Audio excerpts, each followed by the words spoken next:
Buenas tardes, a estimados estudiantes de la materia Unidad Curricular, Teoría General del Proceso de la Universidad de Falcón en convenio con el Instituto de Estudios de Investigación y de Posgrado PIEFC.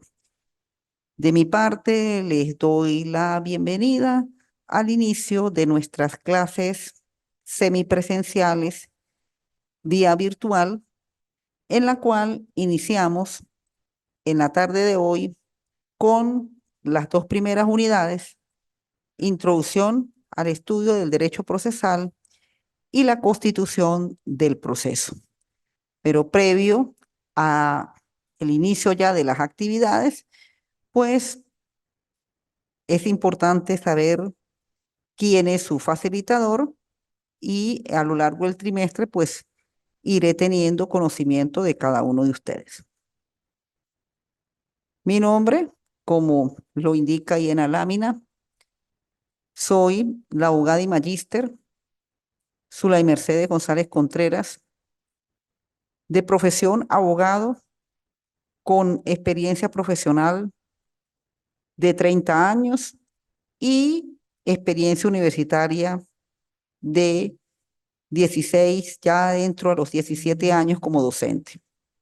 Además de abogado, pues tengo estudios de especialización tanto en derecho procesal como en criminología y magíster en gerencia ambiental de la Universidad de las Fuerzas Armadas, UNEFA.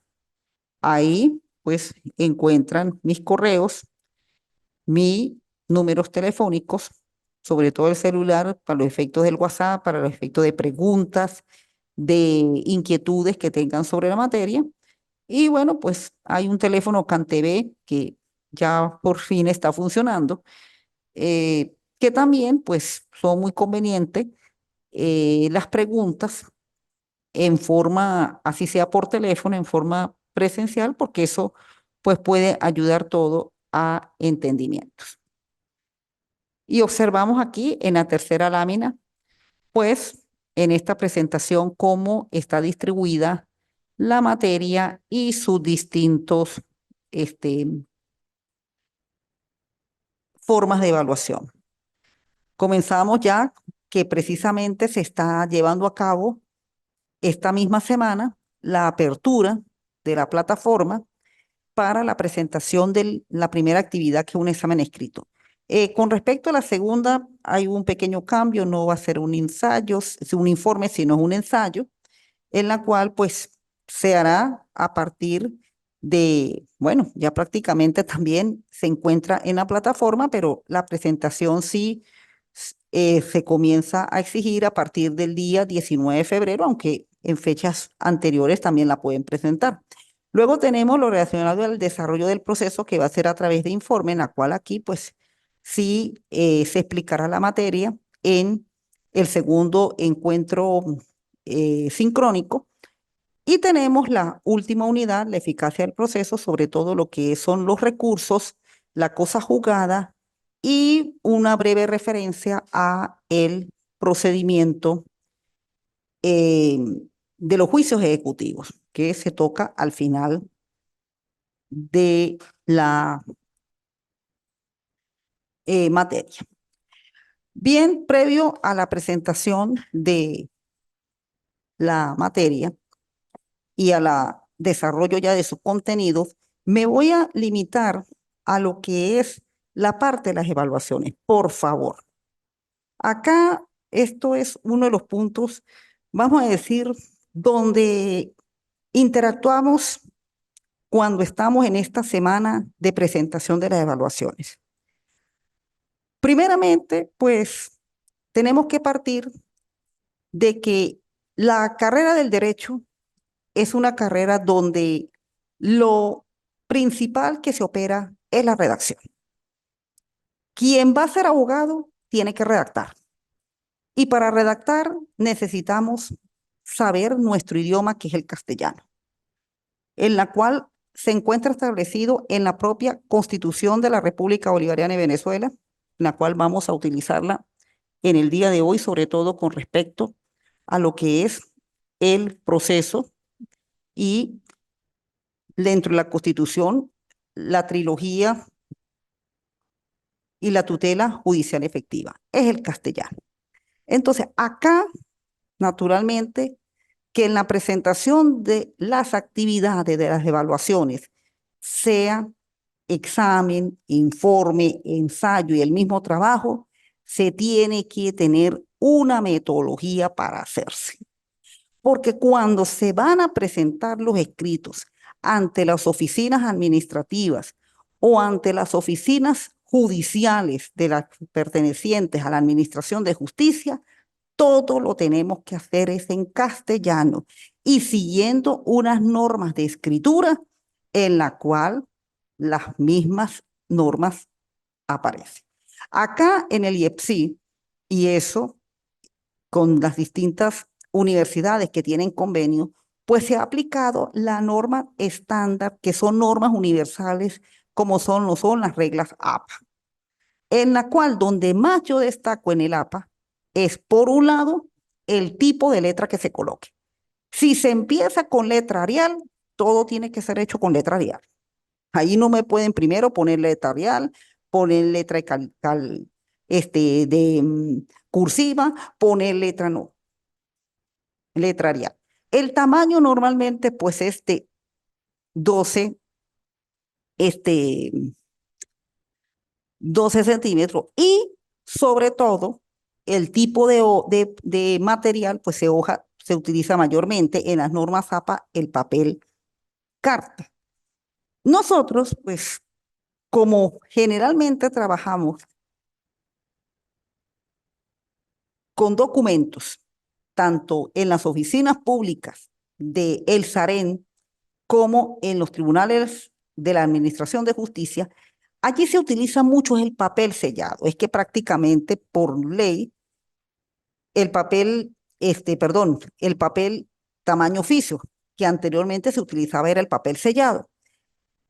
Se sustituyó el tamaño oficio y precisamente el tamaño oficio es el papel que se utiliza en estas oficinas. Bueno, de que me presentan actividad con papel tipo carta, pues no había la obsesión, porque en las normas APA mayormente se utiliza el de tipo carta, y más que todo para la presentación de lo que son los trabajos de grado. Pero les doy esta información porque una de las cosas en la cual no se corresponde la nota a lo que se contesta es en la presentación.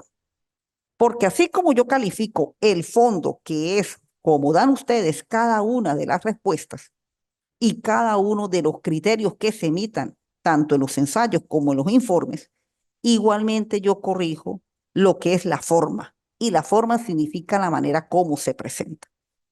Entonces, desde este trimestre y desde el inicio de todo lo que es los 3 momentos de el derecho procesal más el momento de las prácticas civiles, pues hacerlo cumpliendo con estas normas, porque cuando se vaya a actuar como abogados, en la cual van a ser ustedes, pues por lo menos los impactos no van a ser tan fuertes.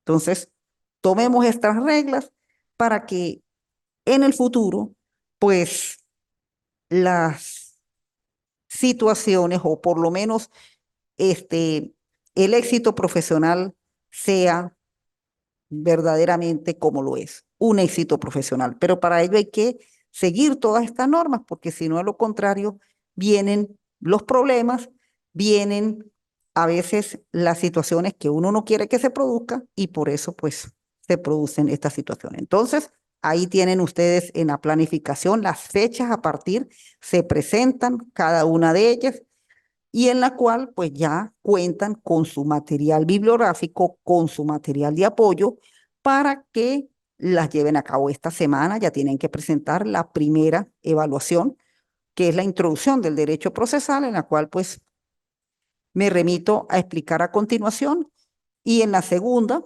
la constitución del proceso, que también lo vamos a tocar en la tarde de hoy. Bien, ya con esto le damos play, como se dice, a La primera clase o primera lámina que van a observar ustedes acá en su plataforma, que es la llamada Introducción al Derecho Procesal. La unidad número 1 y la primera unidad que en este momento se está evaluando. Bien, como punto en la cual hay que destacar dentro de la introducción del derecho procesal y como integrante de la teoría general del proceso, pues tenemos que partir qué es el derecho procesal. El derecho procesal como ciencia, las fuentes del derecho procesal, qué es lo que precisamente da origen a lo que es el proceso y cómo es la ley procesal. Bien, naturalmente que el derecho procesal, pues hay que partir que ella es una rama del derecho. Cuando se comienza la carrera de derecho, en los primeros semestres o aquellas universidades que tienen modalidad por años, una de las materias típicas del primer semestre o del primer año es la llamada introducción al derecho. Y allí es donde precisamente nos comienzan a explicar de que definir muchas veces el derecho, pues es un aspecto muy sui generis. Y así como definir el derecho muchas veces aspectos sui generis, pues cada una de las ramas del derecho, pues hasta cierto punto van partiendo dentro de ese aspecto sui generis que es la definición del derecho. Pero resumiendo en todas las opiniones concretamente, pues el derecho corresponde el conjunto de normas jurídicas por el cual se aplican dentro de un entorno social y dentro de ese entorno social, pues naturalmente va dirigiendo cómo es que se lleva el desarrollo de las conductas dentro de ese entorno social. Bueno, entonces, si el derecho comprende conjunto de normas, pues el derecho procesal, que es una derivación de lo que es el derecho, pues también va a corresponder un conjunto de normas. Ahora bien, ¿dónde tenemos que delimitar hacia dónde abarque ese conjunto de normas? Al estudiar el derecho, empezamos a ver dos grandes ramas del mismo, el derecho público y el derecho privado. El uno, donde más que todo, el Estado es quien prácticamente lleva la batuta o lleva la tutela de las normas en la cual se le aplican a los ciudadanos y los ciudadanos pues tienen que someter muchas de sus actuaciones a esas normas aplicadas por el Estado. Dentro del derecho privado, aunque las normas también son dictadas por el Estado por medio de la función legislativa, pues mayormente la controversia se suscitan es entre las personas. Pues bien, de aquí tenemos que ubicarnos que el derecho procesal entra dentro de lo que es la rama del derecho público, porque el Estado va a crear una serie de normas en la cual las mismas van a indicar cómo se van a solucionar los conflictos a través de las instituciones que crea el propio Estado y esas instituciones son las que forman parte del Poder Judicial. Y la propia Constitución Nacional establece dentro de los artículos 253 y siguientes, y también los artículos 26, 27, 28 y hasta 29 del Código de Procedimiento de la Constitución, como el Estado, al crear estas normas, va indicando cómo van a actuar los procesos, cómo se van a actuar los distintos procesos, procedimientos y dónde es que se van a llevar a cabo esos procesos y procedimientos que son los tribunales. Bueno, voy a dar aquí la bienvenida a una participante Infinis X6823. Bueno, bienvenida a su clase de teoría general del proceso. Pues bien, así como se crean las normas a través de la ley procesal, en este caso Código de Procedimiento Civil, previo al Código de Procedimiento Civil, la Constitución Nacional y la manera como se lleva a cabo la ciencia del derecho procesal como ciencia autónoma, pues precisamente en la lámina nos vamos a enfocar a lo que en sí consiste el derecho procesal. Y dentro de esta definición, pues está inmerso previo la explicación en la cual di anteriormente. Y por ello tenemos que el derecho procesal como ciencia forma parte del derecho público. Y la ley procesal como norma del derecho adjetivo contiene la normativa procesal pertinente con el fin de acceder los ciudadanos a presentar los conflictos en la cual se encuentran inmersos por medio del órgano jurisdiccional creado por el Estado, para que a través de la sentencia dictada por el juez en ejercicio del órgano jurisdiccional. Entonces, el ciudadano, cuando presenta conflictos, naturalmente con otro ciudadano, ¿sí?, acuden ante unas instituciones creadas por el Estado y el mismo Estado está a su vez también como integrante dentro de esa rama del derecho público, se crean las normas que van a indicar cómo se van a desarrollar los procesos en la cual van a ser dentro de los tribunales y allí es el lugar y el proceso por el cual los ciudadanos o que se llaman en el derecho procesal las partes acuden ante esos organismos, ante ese órgano jurisdiccional para que dentro del proceso diriman sus controversias y sean solucionados a través de una institución llamada la judicatura, quien ejerce la jurisdicción como lo es el juez, por medio del acto procesal llamado la sentencia. Entonces acá tenemos que partir que el ciudadano va a depender de las normas y del órgano jurisdiccional para la solución de los conflictos. Las normas que van a indicar cómo se va a llevar a cabo el proceso y el órgano jurisdiccional a dónde tiene que ir y es quien a través de la sentencia va a venir la solución. Por eso, doctrinalmente se define disciplina que estudia, por un lado, el conjunto de actividades que tiene lugar cuando se somete a la decisión de un órgano jurisdiccional o arbitral la solución de ciertas categorías de conflictos jurídicos suscitados entre las partes y obtengan la solución a través de la sentencia dictada por el órgano competente. Entonces acá ya ustedes van a comenzar dentro del estudio de su carrera de derecho de que hay otras ramas del derecho en la cual público y privado, donde existen normas llamadas de derecho positivo y de derecho adjetivo. Mayormente las de derecho positivo o también derecho sustantivo son aquellas donde se dirimen las instituciones por el cual las personas llevan a cabo sus actividades jurídicas. Bien, ejemplo, matrimonio. Ejemplo, una venta. Ejemplo, llevar a cabo un contrato, etcétera. Pero cuando dentro de esas actuaciones que hacen las personas de derecho sustantivo se presenta el conflicto, entonces para solucionar el conflicto producido en esa institución, pues tienen que acudir al órgano jurisdiccional y las normas que se van a dirimir allá para llevar a cabo el proceso son las llamadas normas de derecho adjetivo.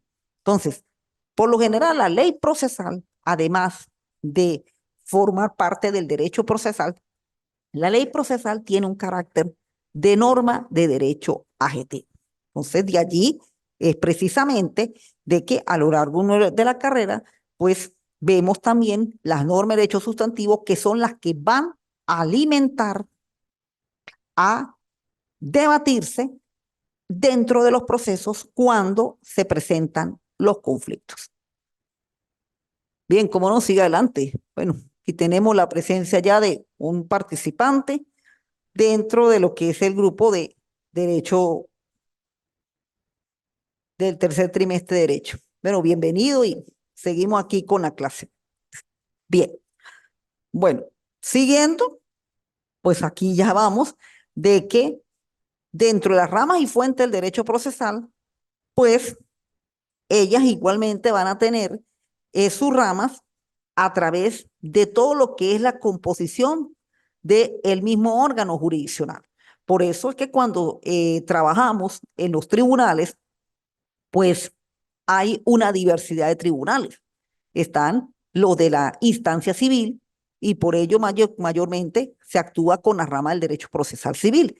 Tenemos el derecho procesal penal cuando se llevan a cabo este, la controversia donde está inmerso los delitos y las penas. El procesal administrativo, también conocido como el contencioso administrativo, donde acá se dirime más que todo conflictos entre las partes, los ciudadanos con el Estado. El procesal laboral, tributario, penal militar, agrario.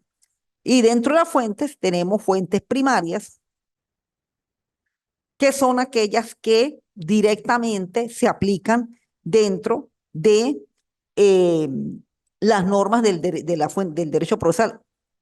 La principal, pues tenemos que es la ley, y esto, pues en nuestro sistema mayormente de estricto, estricto legal, pues la ley es la fuente primordial para todas las actuaciones que se hacen, ¿ya?, dentro del proceso, dentro del proceso.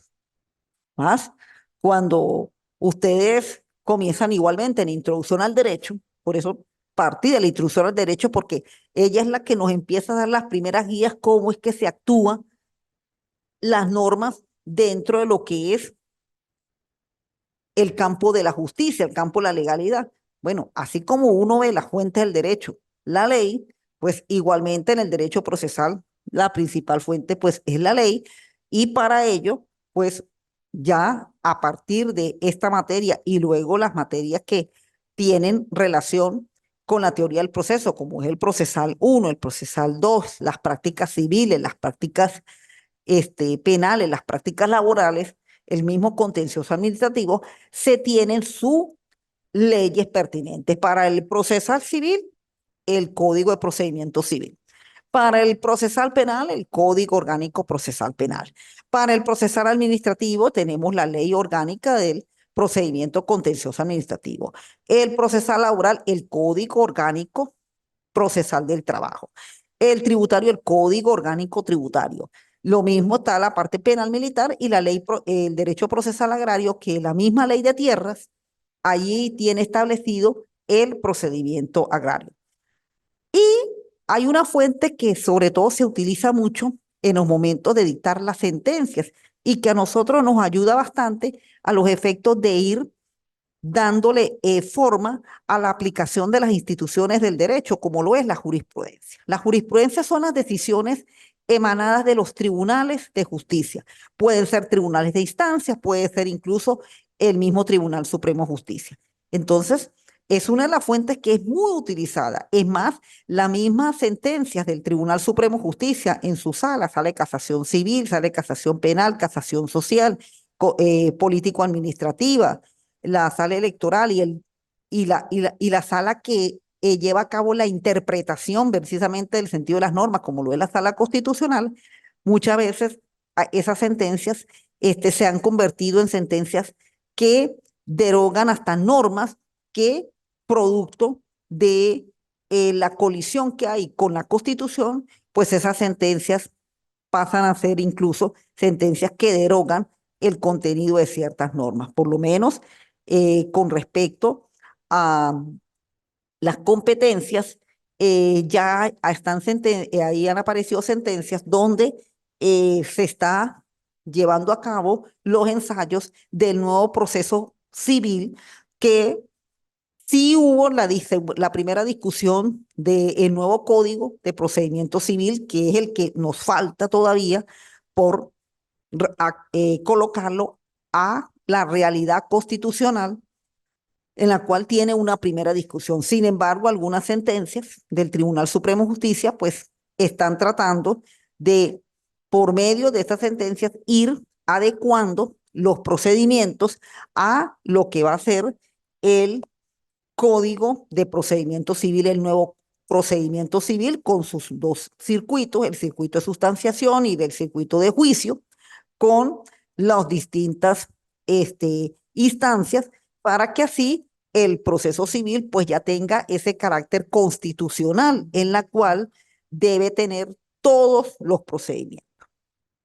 Bien, y están las fuentes secundarias, como lo es la costumbre y la doctrina, sobre todo la doctrina, que es lo que uno encuentra en los distintos textos de los procesalistas. Acá Venezuela cuenta con excelentes procesalistas en la cual le han dado un estudio muy importante a lo que es el desarrollo del procedimiento civil, como el doctor Ricardo Enrique Larroche, con su famoso Código de Procedimiento Civil comentado, como el doctor actualmente Arístides Reyes Romberg, que hace unas buenas exposiciones desde el punto de vista de sus tratados del derecho procesal civil. Es más, e incluso dentro de la bibliografía que recomiendo en su material de apoyo, lo comento bastante. Hay unos autores que tuvieron su época como Humberto Cuenca, también como el doctor Bello Lozano, que en su época producían mucho tanto en procedimiento ordinario civil como en el derecho probatorio, y otros, pues vamos a tocar a Balzán. Balzán es un autor que tiene una doctrina muy sencilla, sobre todo la recomiendo si consiguen el libro de José Ángel Balzán, que por ahí, aunque muchos ya de esos libros pues se consiguen en forma digital, pero son libros que van a ayudar a enriquecer mucho más lo que es su conocimiento jurídico. Y eso, bueno, la doctrina venezolana. Vámonos a la doctrina extranjera. En América Latina, los famosos estudios de este famoso autor David Echandía, David Echandía de la hermana República de Colombia, Vescovi de México, Corture, el famoso procesalista uruguayo, Eduardo J. Corture, sobre todo que ha tratado los temas de la tutela judicial y del debido proceso. Y los famosos autores clásicos del derecho procesal, en especial procesal civil, que son estos tres señores italianos: Piero Caramandrei, Francesco Carneluti y Giuseppe Giovenna. Esos son prácticamente los padres del derecho procesal civil, porque sus enseñanzas, sus libros, pues prácticamente han sido ya traducidos al castellano y son seguidos por estos autores que les he comentado. Bien. Y tenemos como otros conceptos del derecho procesal para entrar con el segundo tema, lo que es la doble instancia, la tutela efectiva y la trilogía del derecho procesal. Bueno, la doble instancia es precisamente, y acá pues vayan teniendo mucho cuidado con la utilización de estos conceptos, porque esto es además de ser conceptos, son formas como se actúa dentro de los procedimientos. La doble instancia, pues sencillamente es la manera como dentro del proceso se acude a la revisión de la sentencia. Me disculpo un momentico, hágame el favor, tráigame el termito ese. Bueno, voy a tomar un momento de agua porque primero el calor y luego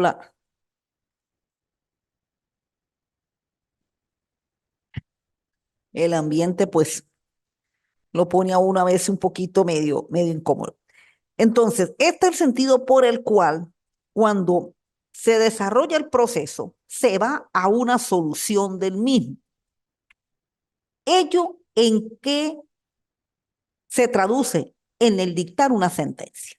Entonces, al dictar una sentencia, esa sentencia tiene, como se dice, la posibilidad de ser revisada.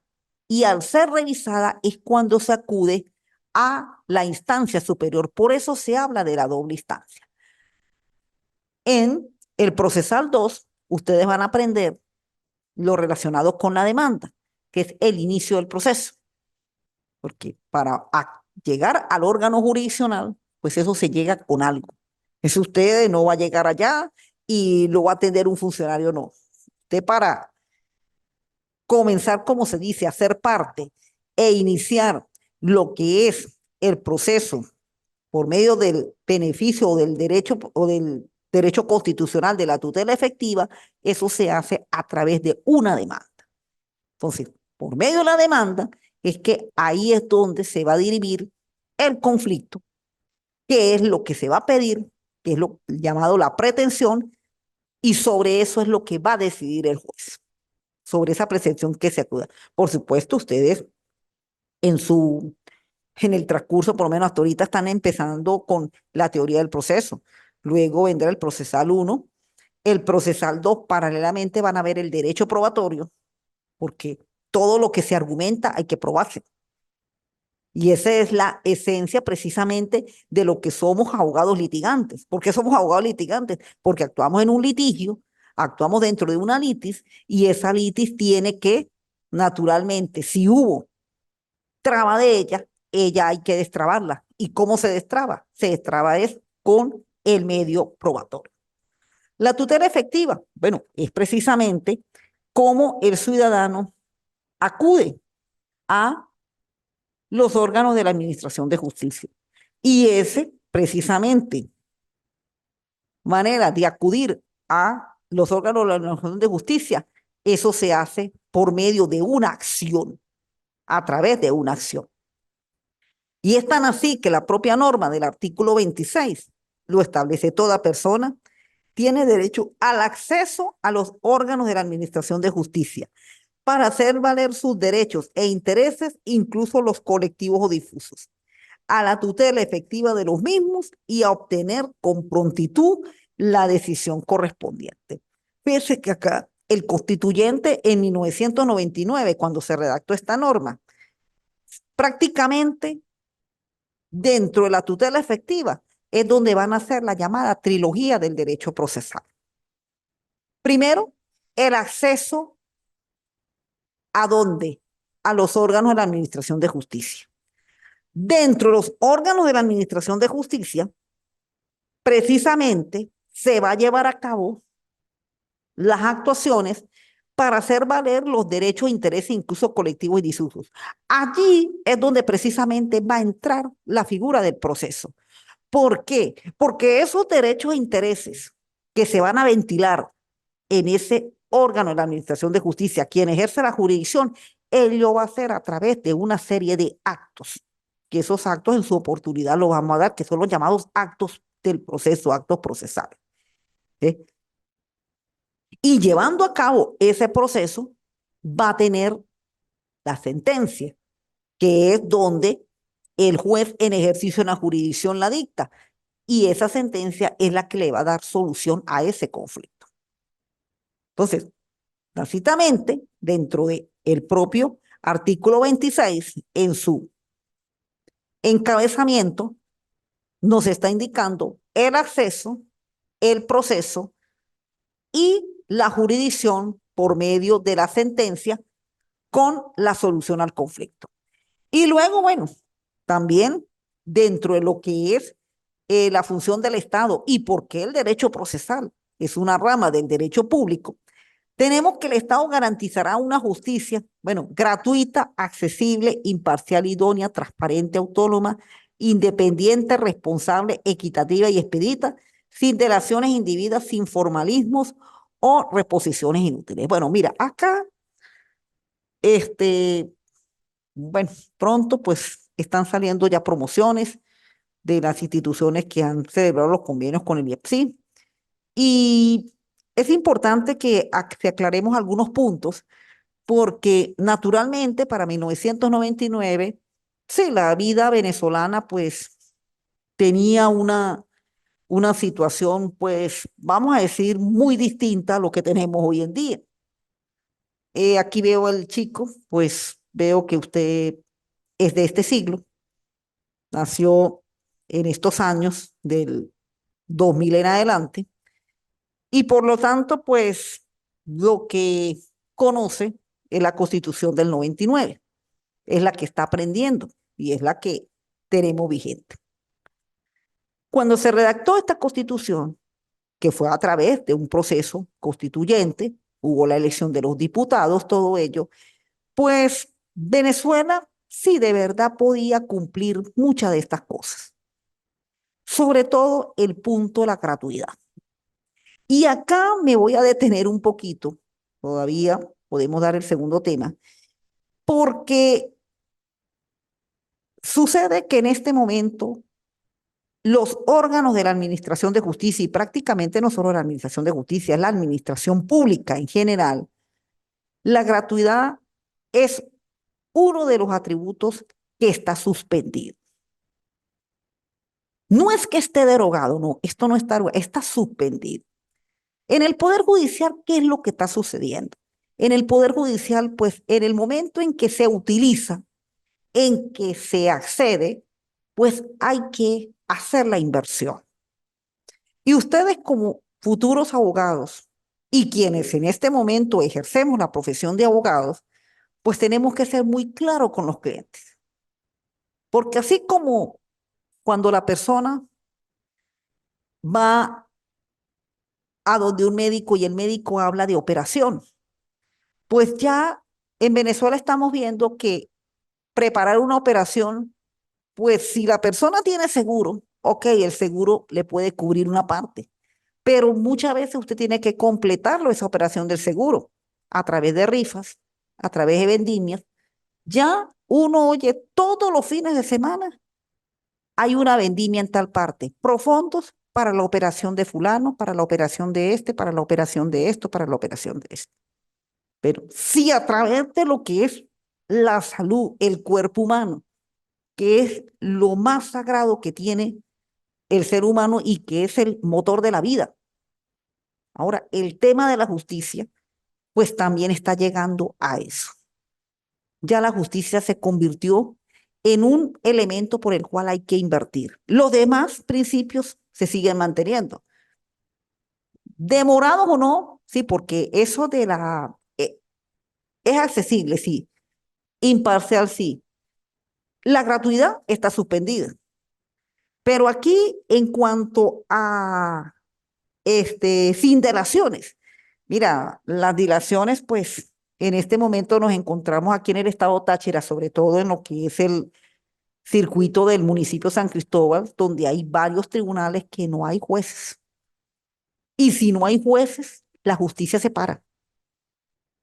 Entonces, muchas veces el no haber jueces es producto también de la misma situación socioeconómica que está viviendo la República.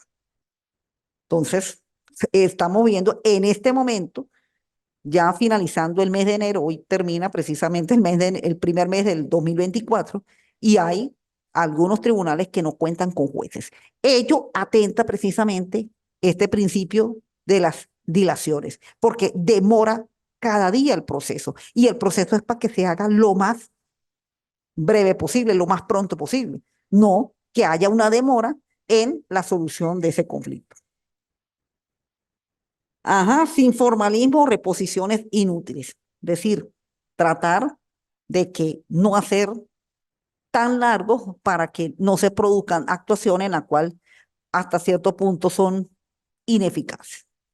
Entonces, tenemos de que, cómo no, en una primera parte, el artículo 26 de la tutela es ese acceso y por el cual se derivan los tres elementos del derecho procesal, la famosa trilogía del derecho procesal, la acción, la jurisdicción, proceso. Pero tenemos que en el segundo aparte, en cuanto a la gratuidad, eso está suspendido.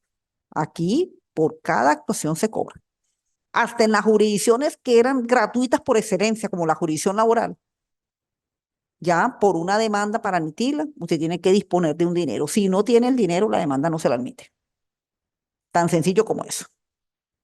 Entonces, y este artículo está concatenado con el 254, que es donde se habla de la gratuidad, de las actuaciones, y eso pues en este momento no se está dando en Venezuela. Eso sí es una verdad que toca decirla, pero está sucediendo. Es más, bueno, a veces hasta los mismos funcionarios se ponen como una serie como de desentendidos, ¿no? Es que es cuestión de que, bueno, una realidad y uno pues tiene que la realidad partir de toda esa situación. Bien, bueno, en este momento, ¿alguna pregunta? Tanto quien se encuentra conectada acá en la clase como aquí el chico presente. Bueno, entonces, precisamente para completar ya lo que es esta introducción del derecho procesal, que es lo que se está evaluando esta semana, vámonos a lo que es la unidad número 2. Y ello, pues precisamente, va a ser el complemento del último punto que tocamos, lo relacionado con la trilogía del derecho procesal, que parte precisamente de este artículo, del propio artículo 26. El 26 es el fundamento constitucional del proceso. De ahí es donde se parte el proceso. Es más, cuando se hace la demanda y se va al órgano jurisdiccional, usted comienza la demanda con las normas legales indicando el artículo 26 de la Constitución de la República Bolivariana de Venezuela. Por ahí es donde tiene que empezar, porque está acudiendo al sitio. Al sitio donde va a solucionar ese conflicto. Ese es el primer paso, entrar allá. Y el edificio nacional, nos imaginamos, la chica aquí presente, bueno, no sé si será caballero o dama, aquí sí el caballero presente, nos imaginamos el edificio nacional, que es precisamente la sede de los tribunales aquí en el estado Táchira. Los tribunales, sobre todo los de primera instancia, porque en los municipios también hay sus tribunales, pero el de primera instancia y los de segunda instancia, la mayoría están en el edificio nacional. Bueno, dentro de ese edificio nacional, pues sí, hay los distintos tribunales, sitios. Claro, naturalmente, pues como son instituciones públicas, pues las instituciones ellos tienen que tener también sus medidas de seguridad, porque tampoco ahí puede entrar Raimundo y todo el mundo, ¿no? Sí, hay cierto formalismo hasta para entrar, por lo menos la presentación, los abogados nos identificamos, para eso nosotros tenemos lo que es el impreabogado, lo que es hacia nuestra particularidad como profesionales de la ley, y si van personas, sean parte, sean que vayan como testigos, o sea, pues se identifican que van con el abogado fulano de tal, porque esos son lugares que naturalmente, pues, como son de la administración pública y forman parte de uno de los poderes, como el Poder Judicial, pues siempre tienen su mecanismo de seguridad. Claro, hay unos que son como más delicados que otros, por lo menos la jurisdicción civil es una jurisdicción un poquito más tranquila para trabajar, una jurisdicción donde en realidad no se ve tanta vigilancia como no sucede en la jurisdicción penal. La jurisdicción penal sí es de más supervisión, es de más vigilancia, hasta revisan el tipo de cosas ajenas que puedan traer las personas, hasta para entrar a un tribunal hay que, bueno, tener cierto decoro con la ropa, ¿ve? Claro, ya por lo menos no es que se tenga que ir todo el tiempo en corbata y con eso a eso ya prácticamente ya ni los jueces tienen esa costumbre, pero sí por lo menos en una presentación decente, ¿eh? Una presentación decente porque son sitios donde en verdad tienen un imperio que es la ley y la ley pues sencillamente hay que acatarla. Entonces, dentro de la constitución del proceso, pues nos vamos a lo último que corresponde a los elementos de la trilogía del derecho procesal, la acción, la jurisdicción, el proceso, que en sencillo son ejercidos por tres principales protagonistas. La acción, las partes. La jurisdicción, el juez. Y el tribunal, que es el Estado. Y el proceso, pues va a ser la aplicación de la ley. ¿De la ley cuál? La ley procesal, que es la que nos va a indicar cómo se van a llevar a cabo los actos dentro del proceso. Por ello, ahí tenemos órganos jurídicos, competencia. Entonces, Nos vamos al primer elemento, la jurisdicción. Dentro de la jurisdicción, pues tenemos precisamente el órgano jurisdiccional, que son los tribunales, y cómo actúan ellos. Por eso es que dentro del órgano jurisdiccional, pues es la institución creada por el Estado. El Estado, a través, primeramente, de la Constitución, en su capítulo relativo a la administración de justicia, que se comienza con el famoso artículo 253. 253, exactamente, del Poder Judicial y del sistema de justicia, quienes ejercemos la administración de justicia, y ahí es donde estamos nosotros los abogados. Entonces, precisamente, el órgano jurisdiccional como integrante del sistema de la administración de justicia, pues es sencillamente la institución creada con Estado por el cual es donde se dirimen los procesos y obtener la solución del conflicto. ¿Cómo se obtiene la jurisdicción del conflicto? Por medio de el acto del juez al dictar la sentencia. Pero esa actuación precisamente del órgano jurisdiccional lo lleva a cabo a través de dos mecanismos: el mecanismo de la jurisdicción y el mecanismo de la competencia. El primero es la actuación del juez, llevando a cabo su función de dictar la sentencia. Y las competencias es el límite por el cual el juez ejerce esa jurisdicción. ¿Y cuál es ese límite? Ese límite indica hasta dónde el juez puede ejercer su jurisdicción en determinado territorio, por determinada materia y por determinada cuantía. Porque por lo menos un juez de municipio solamente puede actuar dentro del municipio por el cual está delimitado hasta 15.000 unidades tributarias, y solamente lo relacionado con la materia civil. Él no puede meterse por lo menos con materia laboral, con contencioso, aunque con contencioso administrativo sí tiene alguna actuación, sobre todo a nivel, de acuerdo con la ley de la jurisdicción contencioso administrativo, en el caso de los actos emitidos por las alcaldías. Bien, entonces aquí tenemos en la lámina cómo se distribuye la competencia: estructura interna, estructura tribunales colegiados, tribunales especiales, tribunales ordinarios, tribunales contencioso administrativos.